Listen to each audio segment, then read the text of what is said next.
Hello everyone, मैं हूं सुभाष एहसास और आप राजस्थान विधानसभा चुनाव पे हमारी खास पेशकश पंचायत देख रहे हैं।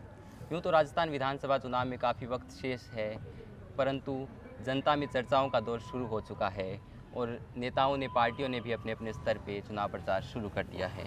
इस बीच हम भी हमारे कार्यक्रम पंचायत के माध्यम से आपको राजस्थान की कुछ ऐसी शख्सियतों से मुखातिब कराएंगे जो राजस्थान की राजनीति को बहुत करीब से समझते हैं। और इस सिलसिले में मैं हमारे पहले मेहमान का आपसे परिचय कराऊं तो राजस्थान विश्वविद्यालय में छात्र संघ के महासचिव रह चुके हैं, राजस्थान विधि विश्वविद्यालय में छात्र संघ के अध्यक्ष रह चुके हैं और वर्तमान में चूरू जिला युवा कांग्रेस कमेटी के अध्यक्ष हैं और नाम है मानवेंद्र पुडानिया। सर, बहुत बहुत स्वागत है। सर, चुनाव पे चर्चा करें उससे पहले मैं थोड़ी सी आपकी पारिवारिक पृष्ठभूमि और राजनीतिक सफ़र के बारे में जानना चाहूँगा। पारिवारिक पृष्ठभूमि मेरी ये है कि मैं चौधरी हनुमान सिंह जी बुडानिया, जो कि बीकानेर संभाग के सबसे कद्दावर स्वतंत्रता सेनानी थे, उनका मैं पौत्र हूँ, उनका पोता हूँ मैं। जो दूध वगैरह किसान आंदोलन जो हुआ था, जो कि हमारे बीकानेर संभाग का सबसे प्रसिद्ध किसान आंदोलन था, जिसके अग्रणी चौधरी हनुमान सिंह जी बुडानिया थे, उनका मैं पौत्र हूँ और उन्हीं की सोच विचारधारा पे मैं इस राजनीति के अंदर आया हूँ। और जहाँ तक कि राजनीतिक सफ़र की बात है तो पिछले 11-12 सालों से राजनीति के अंदर निरंतर प्रयासरत हूँ। अपने युवा साथियों की वजह से, अपने छात्र भाइयों की वजह से कॉलेज के अंदर छात्र संघ अध्यक्ष का चुनाव लड़ा लो कॉलेज के अंदर। जब मैं राजस्थान विश्वविद्यालय के अंदर यहाँ से गया था तो बड़ी ही विचित्र वहाँ की परिस्थितियाँ थी और एक सामान्य घर का लड़का राजस्थान विश्वविद्यालय के अंदर जब जाता है तो बड़ी परेशानियों का सामना उसको करना पड़ता है।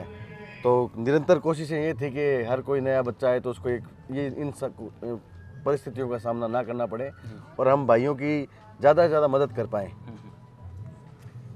अब हम चुनाव पे आएँ तो लगभग 500 दिन बाकी रहे हैं और 3.25 साल से ज़्यादा आपने सरकार चला ली है, तो आप इस बीच कांग्रेस को कहाँ खड़ा पा रहे हैं? इस बीच मैं कांग्रेस को बड़ा ही अग्रिम पंक्ति में खड़ा पा रहा हूँ, क्योंकि युवाओं के साथ साथ बुजुर्गों और महिलाओं का विशेष ध्यान कांग्रेस ने रखा है और हर वर्ग को जोड़ने की जो अंतिम पंक्ति में जो व्यक्ति बैठा है उस तकात को मुख्यमंत्री की योजनाओं ने जोड़ने का काम किया। जैसे चिरंजीवी योजनाएं, जिसके अंदर एक गरीब आदमी अपना किसी भी हॉस्पिटल में इलाज कराए, और भी अनेकों योजनाएं हैं जिनके अंदर मुख्यमंत्री की जो योजनाएं थी, जो कोरोना काल के अंदर जो काम हुआ, कोई भी व्यक्ति भूखा ना सोए, इंदिरा रसोई योजना, ऐसी जो जन हितैषी योजनाएं लाकर मुख्यमंत्री जी ने बहुत ही अच्छा काम किया और हर व्यक्ति को उसका फ़ायदा पहुंचाने की कोशिश करी।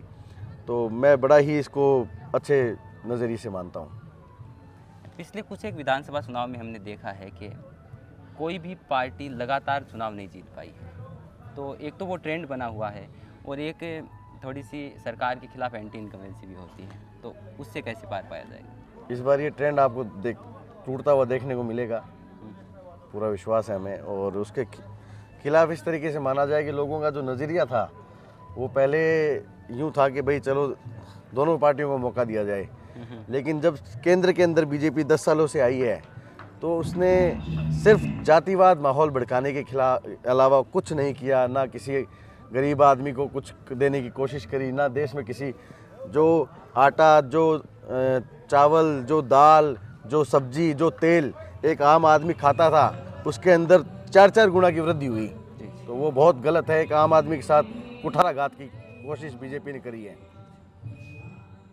क्या रीट परीक्षा जैसे मुद्दे कांग्रेस के लिए खतरनाक साबित होंगे? क्योंकि मैं ये सवाल इसलिए पूछ रहा हूँ क्योंकि ये सीधा युवाओं से जुड़ा हुआ सवाल है और युवा चुनाव को किसी भी तरफ मोड़ सकता है। देखिए, रीट परीक्षार्थियों ने जितने आपके मिलने वाले भी कई लोगों ने परीक्षा दी होगी, मेरे युवा साथियों ने बहुत लोगों ने परीक्षा दी और पर्सनली जो हमारा एक्सपीरियंस रहा कि जितनी मेहनत उन्होंने करी उसी मेहनत के अनुसार उनको उतने नंबर मिले।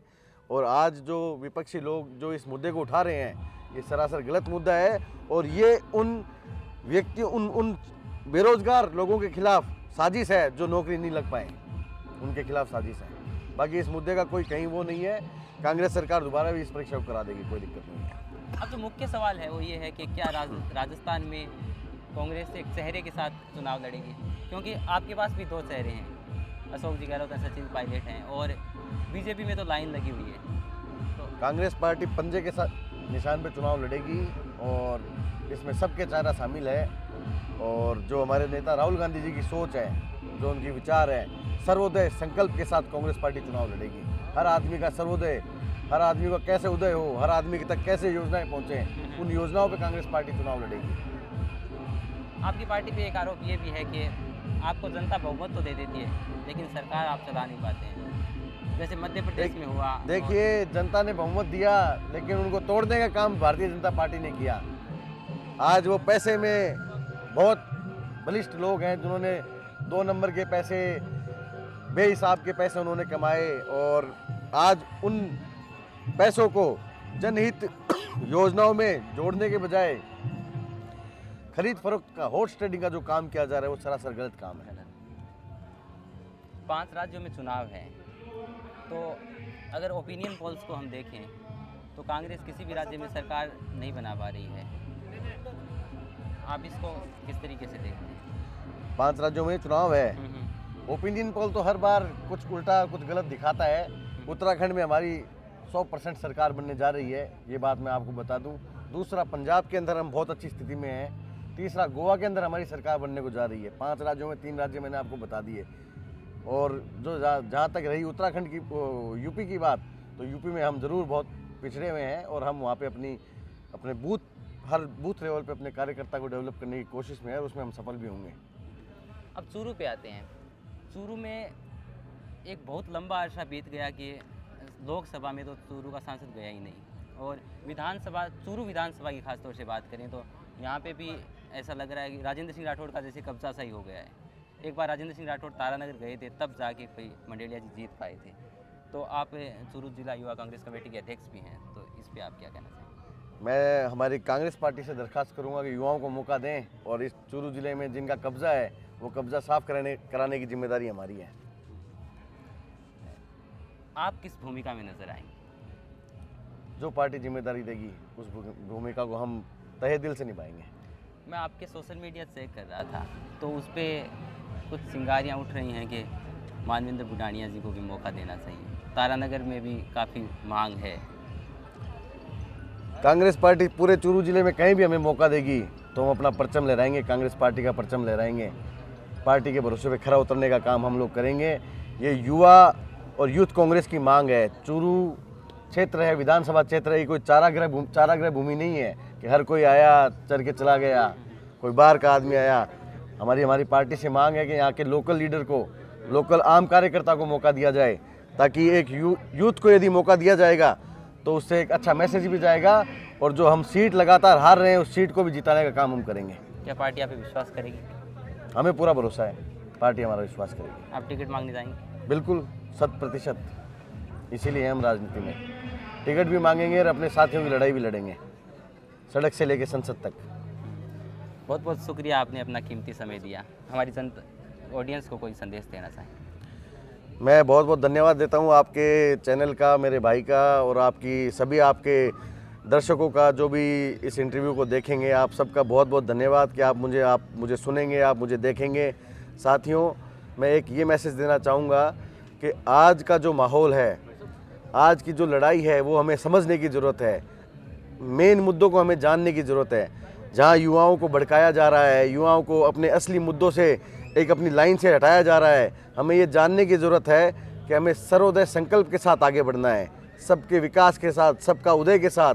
जो अंतिम पंक्ति में जो बैठा हमारा भाई है, उसको भी हमें साथ लाने की ज़रूरत है। यही मैं मैसेज आप लोगों को देना चाहूँगा, और आप लोग बिल्कुल हमसे जुड़िए। हम आपका बड़ा मान सम्मान करेंगे। आप लोगों को कभी हमारी ज़रूरत हो तो इस चूरू जिले के भाइयों के लिए, इस पूरे राजस्थान के प्रदेश के नौजवानों के लिए हम बिल्कुल हमेशा तैयार हैं। धन्यवाद।